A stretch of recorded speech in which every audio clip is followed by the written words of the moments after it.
Cognitive development. What is it and why is it important? If you were to Google cognitive development right now, you would soon discover that most everything that pops up is related to Piaget stages. And this is for good reason. Piaget described the stages of understanding and rationalization that occur over time for most individuals. However, cognitive development is not only the description of Piaget's stages. Cognitive development is how the individual thinks, how they reason, and how they make decisions over the span of their life. So consider, do you think about clouds in the same way that you did when you were 3? Why is that? Chances are you probably said no. And when you were 3, you may have thought that power plants made clouds and they were fluffy. Maybe you could even sleep on them or run on top of them. Now that you're older, you know that clouds are visible masses of condensed water vapor floating in the atmosphere, typically high above the ground. You probably understand that they're not really conducive to sleeping on and that you can't run on them without plummeting to the ground at a rapid speed. What happened over time that you developed this way of thinking? What caused you to think about clouds and everything in life differently than you did when you were 3 or 7 or 11 or 15? What happened?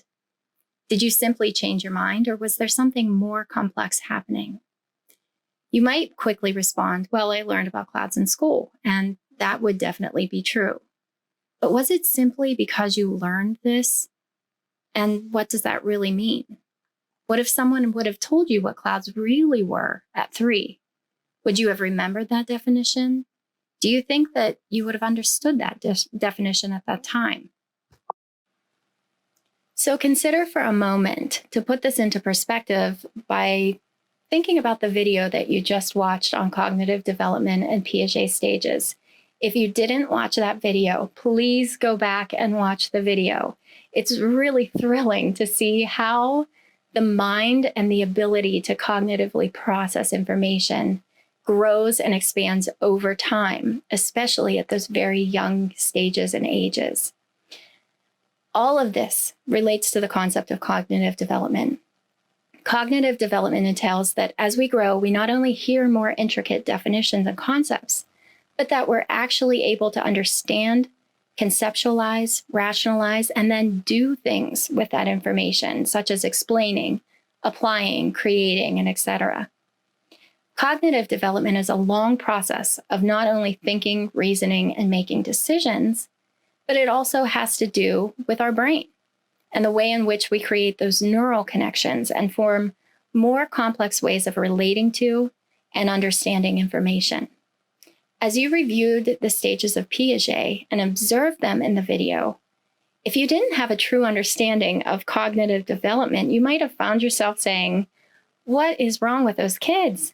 Don't they know that they watch the same amount of water be poured into the cup? How could a child think it's fair to break a cracker and then, having seen somebody else have 2 crackers, that would even possibly be even?"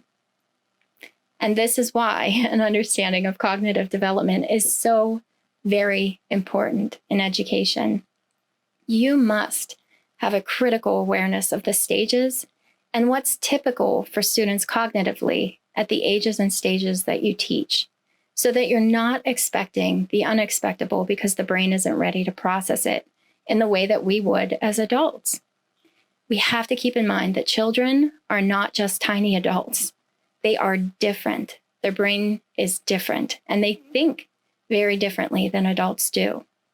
Additionally, knowing about cognitive differences can help you in any field, because as our society is becoming more inclusive, and as a side, I'm going to say yay, finally, we're nowhere close to where we need to be, but we're moving there. But as our society is becoming more inclusive, we're seeing an increased capacity for individuals with disabilities to be accepted into society as our equals. And with this, in any profession and throughout our society, we have the opportunity to interact with others who may have a cognitive limitation. So consider, you may have found yourself becoming frustrated with someone who wasn't getting it. and your mind quickly wanted to label them as stupid or an idiot out of frustration. And hopefully after this, you're going to change that line of thinking. Because when in fact, you may have been interacting with someone who truly has a cognitive disability or is lacking in cognitive development, which inhibits their ability to process information in the way that would be considered typical at their observed age.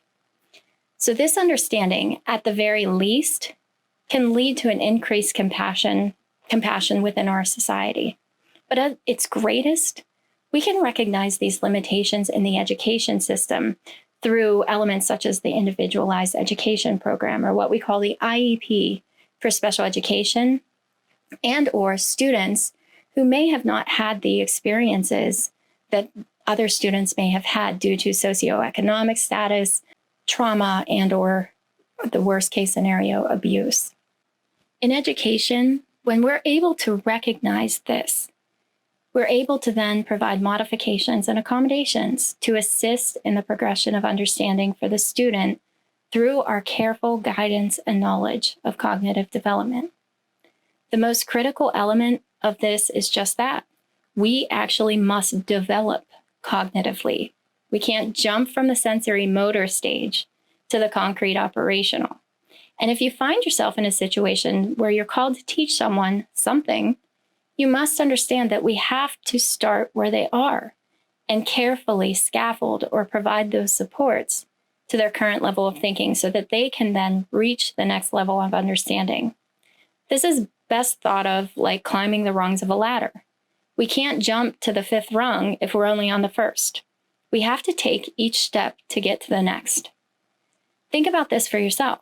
Have you ever taken a class in college where you didn't necessarily have the background knowledge and understanding to keep up with the level that was expected in the course?